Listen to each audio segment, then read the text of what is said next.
majeur vous avez pu observer chez les jeunes, donc quand j'entends les jeunes, c'est 18-25 ans, donc les étudiants, dans leur rapport à l'attention, à l'information ou à la communication depuis l'essor des réseaux sociaux? C'est une banalité de le dire, mais ce que j'ai pu constater, c'est que donner un cours sans prendre compte de l'existence des réseaux sociaux, des écrans, de l'ordi, ça serait sans doute parler dans le vide. Donc ce que j'ai pu constater, et ce qui était intéressant, c'est que il y avait une vraie nécessité à le prendre en compte sur tous ces nouveaux outils. Et concernant l'attention, je ne saurais pas dire, mais je pense un peu, c'est pas une histoire de manque de qualité par rapport à la génération précédente. Je pense que tout est fait pour que dans nos sociétés, il soit de plus en plus difficile de faire preuve d'attention. Et donc là, il faut aussi redoubler d'attention pour que l'attention s'installe.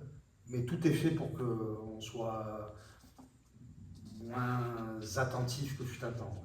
Ensuite, on va enchaîner sur notre thématique. Donc, comme je vous ai dit dans mon contact, nous, notre projet de vidéo, il est sur le scroll infini. Déjà, est-ce que vous connaissez le concept à la base? Quand vous m'en avez parlé, je ne connaissais pas exactement l'intitulé, mais quand on a un peu échangé, je me suis dit, ah bah oui, je crois que je connais. Ouais. D'accord. Donc, brièvement, c'est une conception des interfaces numériques qui permet de faire défiler du contenu à l'infini, sans fin, donc, et c'est utilisé notamment sur des plateformes comme TikTok, Instagram ou YouTube Shorts. C'est, vous savez, ce système d'algorithme de défilé sans fin. Oui, je vois. Donc justement, à propos de ce concept de scroll infini, à votre avis, c'est quoi les conséquences de cette pratique sur l'attention et la gestion du temps des jeunes, justement? Je ne vais pas apporter des informations nouvelles, Non, de votre innovantes. regard, de votre regard. Ouais, je le pratique un peu aussi, hein, Ouais, le scroll infini. Et on part dans quelque chose, et puis à un moment on s'arrête et on se dit mais où est-ce que j'étais? Combien de temps ça a duré? Ouais. Il y a une sorte de temps infini qui est un peu problématique. Et puis, notamment avec certains, je pense à TikTok, peut-être avec les autres que vous avez cités, sont à chaque fois des informations ou des contenus qui sont très brefs. Ouais. À la fin du XXe siècle, on commençait à parler du zapping. Et à l'époque, il n'y avait pas de site internet et compagnie. Et on disait, on est en train de rentrer dans une société du zapping. On ne cesse de zapper, on passe d'une chose à une autre. Et TikTok, notamment, ça défile, c'est très très bref. Je pense que ça doit agir sur quelques substances neuronales. Et le problème, c'est qu'ensuite, quand on nous demande, ou quand on se demande soi-même d'être attentif pendant, 15, 20 minutes, 30 minutes, 2 heures sur le même contenu, ouais. Ça peut induire en erreur, justement, le format court. On ne se rend pas forcément compte du temps qu'on passe à enchaîner les formats courts, vu que c'est des formats courts. Vous voyez ce que je veux dire? Absolument. On se rend plus du tout compte du temps. Ouais. Ouais. Je suis pas sûr que ça soit un temps harmonieux, joyeux, nourrissant, enrichissant. Moi, je suis pas en train de jeter le bébé avec l'eau du bain et tout ce qui va avec. Ouais. Ça a quand même en partie à voir avec une forme de fuite. Je me barre, je fuis qu'est-ce que je fuis, de quoi je me barre, on pourra en parler longtemps. C'est une sorte de fuite, d'évasion, je vais ailleurs et je m'enlève toutes les contraintes avec le temps. Difficile aussi d'apprivoiser le temps. Mais alors avec ces pratiques-là, on s'enlève toute la contrainte du temps et on s'en va ailleurs. Et chez les jeunes, on a aussi des discussions, je ne sais pas si c'est quelque chose que vous consultez, le temps d'écran. Oui. Donc le temps d'écran, souvent, quand on ouvre le paramétrage de notre téléphone, notre ordinateur, etc., oui. On voit le temps d'écran, on est surpris. Voilà, j'ai passé 3 heures sur TikTok, j'ai passé 2 heures sur Instagram. Oui. Vous voyez cette notion-là? Absolument. Il n'y a qu'en consultant ce temps d'écran avec le chiffre et le nombre d'heures, le nombre de minutes, qu'on se rend vraiment compte. C'est le seul indicatif du temps qu'on passe. On n'a pas un chronomètre sur nous en permanence quand on défile sur ces contenus-là. Mais vraiment, le temps, il est quantifiable qu'avec ces outils-là. Et c'est pas tout le monde qui regarde le temps d'écran. Je pense qu'avec un peu de rigueur, c'est compliqué, hein, mais avec un peu de rigueur, lorsqu'on est en train de partir là, sur ce scroll infini, je pense qu'on pourrait réussir régulièrement sans avoir besoin de retourner ensuite pour voir sur le temps d'écran, mais d'avoir aussi sa montre, mais sur les écrans il y a l'heure qui défile, et régulièrement avoir une partie de notre esprit qui nous dit regarde l'heure de temps en temps. une petite voix qui nous dit regarde l'heure de temps en temps, pour pas que ça nous arrive et qu'on aille voir nos statistiques et qu'on se rende compte qu'on a passé un tiers de la Bah, journée. il y a des trucs qui ont été mis en place, justement, c'est ce qu'on appelle le limitateur de temps. Je ne sais pas si vous connaissez. Oui, Je sais que c'est visible sur les appareils iOS, mais je ne sais pas comment sur les autres. Mais même avec ça, c'est compliqué. Moi, je sais que j'ai un limitateur de temps pour les réseaux sociaux. Je le respecte rarement. Vous savez, il y a un truc pour dire OK, ignorer la limite pour aujourd'hui, et ça continue, quoi. Donc, il y a des alternatives comme ça, mais est-ce que c'est réellement suffisant? Est-ce qu'il y aurait peut-être d'autres alternatives à penser pour contrer ce phénomène-là? alors des surveillants et des surveillantes à côté de nous. Et quand on a passé, alors on va leur dire écoute, je vais passer une heure, et au bout d'une heure, tu viens me voir. Et même si je refuse, tu me prends l'écran gentiment, avec bienveillance, et tu me dis maintenant c'est fini. Donc ça, c'est une possibilité. Je ne sais pas si c'est l'idéal et qu'on peut toujours avoir une surveillante ou un surveillant avec nous. Là encore, c'est pas innovant de le dire, mais de réussir à faire preuve de rigueur avec nous-mêmes. Ouais.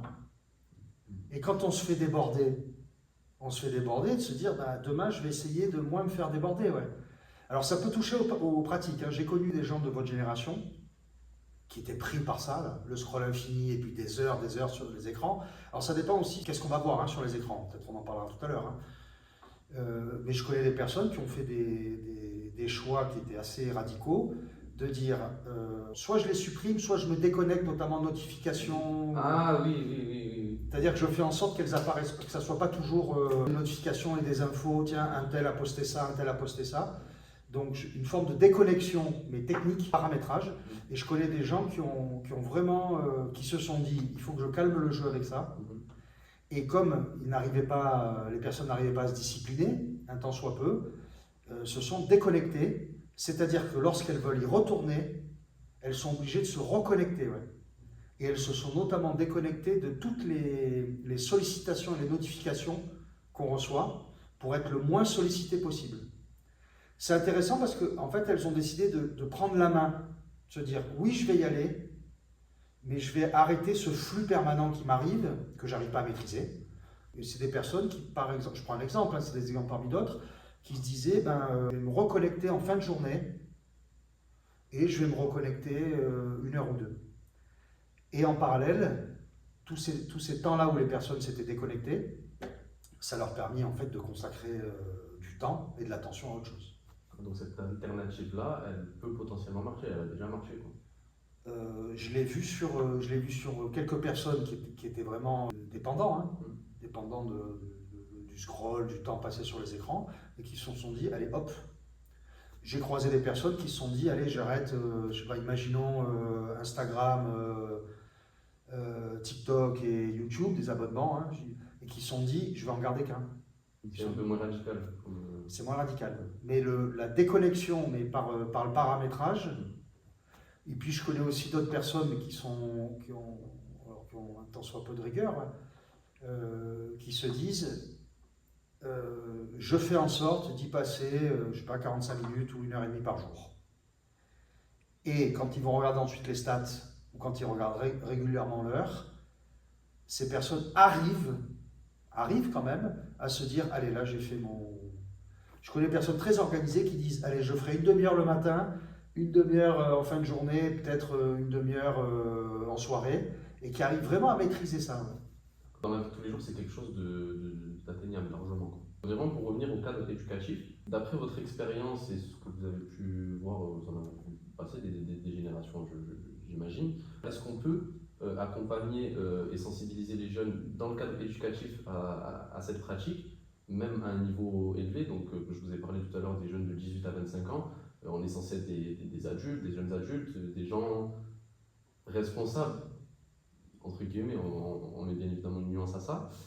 Donc, de ce point de vue-là, est-ce que les écoles et les universités, elles peuvent jouer, selon vous, un rôle un peu plus notable pour la prise de conscience, au moins la prise de conscience de ce danger-là, et potentiellement apporter des solutions et des alternatives à ce danger? Il y a 2 points que je soulèverai dans votre question. La première, on va dire ceux qui ont des responsabilités d'éducateurs, d'enseignants. La première, c'est d'éviter coûte que coûte de juger ces pratiques en considérant que ça serait des très mauvaises pratiques. Je pense que la première chose à faire, c'est pas les juger, de ne pas faire l'ancien. Ça va pas, ça. Si on fait l'ancien, il y a un truc qui va pas. Ouais. Donc c'est plutôt d'instaurer des échanges et du dialogue. Ouais. Il y a des générations qui n'ont pas grandi avec et qui on est pour juger. Ouais. Donc de ne pas aller trop vite avec le jugement, je pense que c'est pas bon du tout, cette chose-là. Et ça serait la première chose. Et la deuxième chose, je pense que c'est aussi une question de prendre le temps, c'est de continuer à échanger sur les bonnes choses qu'il y a avec ces pratiques, parce qu'il y a des bonnes choses avec ces pratiques, hein. Les bonnes choses, et le mot, je ne sais pas s'il est trop fort ou pas, peut-être qu'il n'est pas trop fort, et les dangers qui vont avec ces pratiques-là. Voilà ce que j'aurais tendance à dire. En tout cas, surtout pas se mettre en surplomb en disant c'est des pratiques de crétins. On l'entend, hein, ça. Hein. On l'entend, c'est vraiment, je trouve qu'il faut absolument éviter ça. Et par ailleurs, plutôt réussir à accompagner ça. Après, parce qu'il y a des personnes, mais pas simplement de votre génération, hein, de la mienne aussi, ou des générations intermédiaires, il y a des personnes qui sont sous dépendance totale de ça. Totale de ça. Hein. Vous ne pouvez pas leur enlever le téléphone de la main. Ouais. Vous ne pouvez pas. Enfin, c'est trop, vous leur enlevez, j'ai déjà fait ces expériences. Hein. Vous enlevez les écrans pendant plus d'1 heure, 2 heures ou 3 heures, les gens tombent dans une sorte d'anxiété, de panique. Ouais. Quand on en fait, c'est dommage d'en arriver à ce stade-là, donc je pense que c'est la question de la prévention, et quand on tombe là-dedans, il faut vraiment accompagner les personnes. Hein. Bien sûr, c'est relatif à toutes les addictions qu'on peut avoir. Hein. Oui. Quand on enlève une addiction, ça provoque des effets néfastes, forcément. Et justement, pour rebondir avec ce que vous disiez, si on fait un état actuel, si on fait un état des lieux actuel justement du système éducatif, etc., est-ce que vous pensez que c'est des choses qui sont faites, pas faites, assez, peut-être pas assez? Je ne connais pas la pratique de l'ensemble des enseignantes et des enseignants. Donc j'ai du mal à répondre précisément. Je peux comprendre, par exemple, lorsqu'on est en cours, je peux comprendre largement et j'encourage à faire disparaître les écrans, les téléphones, en tout cas pendant les cours, ça me paraît la moindre des choses. Je ne suis pas sûr que ce soit une bonne chose pendant qu'on est en cours d'avoir derrière son ordi, comme vous là, de recevoir en même temps les notifications YouTube, ses SMS, ses mails, etc. Je ne suis pas sûr que ça soit l'idéal. Je suis pas sûr, je pense qu'on passe à côté du cours. Alors des fois, il y a des cours qui sont particulièrement ennuyeux. Donc là, à la limite, pourquoi pas? On se dire, tiens, je vais m'évader et puis je récupérerai le cours. Mais je pense que c'est des pratiques, c'est pas l'idéal. Ça nous fait passer à côté de l'instant présent. Ouais. Et sur les pratiques éducatives, je crois que ça demande aux personnes en responsabilité d'enseignement, d'éducation, je crois que ça demande vraiment un travail de réadaptation pour continuer à être adapté, pas pour dire oui à tout, hein, mais pas pour dire non à tout, à ces pratiques générationnelles. Je pense qu'en fait, c'est un travail d'adaptation. Après, comment chacune et chacun le fait, je ne saurais pas dire. Mais je vous donne un dernier exemple. Le fait que maintenant en cours, c'est aussi pas tout le monde a l'ordi, hein. La moitié ou les 3/4 d'entre vous, vous avez l'ordi. Entre autres parce que vous prenez des notes, mais pas que. Hein. On la connaît la chanson, il y a des jeux. J'aime bien l'idée de pouvoir dialoguer et il faut marquer les limites. Après, voilà, après c'est chacun, il y a des enseignants et des enseignantes qui sont plutôt pour le cadre, c'est celui-là, il n'y a pas de discussion possible. Pas d'écran pendant les cours, pas ci, pas ça. Moi, je suis plutôt sur la question de continuer à pouvoir échanger ensemble. Et puis la responsabilité de l'enseignant, tout l'enseignant, c'est quand même de poser un cadre. Parce que là, on parle principalement, on va dire, des problématiques et des dangers qui vont avec ces pratiques-là. Et il y en a plein. Il y a aussi, il n'y a pas que du mauvais. Hein. Il y a aussi ce qui m'arrive, hein, ça m'est pas inconnu aussi, hein, le scroll infini. Il m'arrive aussi de considérer que ça peut être une porte vers la connaissance. Il m'est arrivé, je ne sais pas, sur YouTube par exemple, où on appelle de se laisser dériver. Hein, ça dérive là, et puis il y a un contenu qui arrive l'un après l'autre. Des fois même, on n'a même plus besoin de scroller, enfin, ça comme les séries, hein, sur les plateformes de séries. Hein. On n'a même plus besoin de faire pause, il y a le prochain épisode qui arrive. Dans certaines circonstances, de se laisser un peu aller, mais lorsqu'on a choisi le thème, moi j'ai appris plein de choses. J'ai appris plein de choses, qu'il y a des contenus qui arrivent, et puis je vois apparaître un contenu. Et en fait, le point positif, mais ça n'empêche pas il faut travailler sur les points problématiques qu'on a évoqués avant. Le point positif, c'est une banalité là encore de le dire, mais c'est un sacré accès à la connaissance. Ouais. Bien sûr. Sacré accès à la connaissance. Le problème, c'est les contenus sur lesquels on est. Ouais. Moi, je veux bien comprendre que si on est fatigué, que si on a une journée chargée, on va sur des contenus un peu, bon, en fait, franchement, pas très intéressants. Mais scroller pendant 2 heures sur des contenus qui nous tiennent à cœur et qui nourrissent notre culture, notre connaissance et qui vont ensuite nous permettre d'échanger avec les autres, il y a des circonstances où ça m'arrive, où je trouve, où j'ai pas vu l'heure défiler, mais j'ai appris plein de trucs. Et sur des sujets que je considère comme intéressants. C'est quelque chose à nuancer, c'est vraiment un sujet à nuancer. Merci beaucoup, M. Matteo. Merci.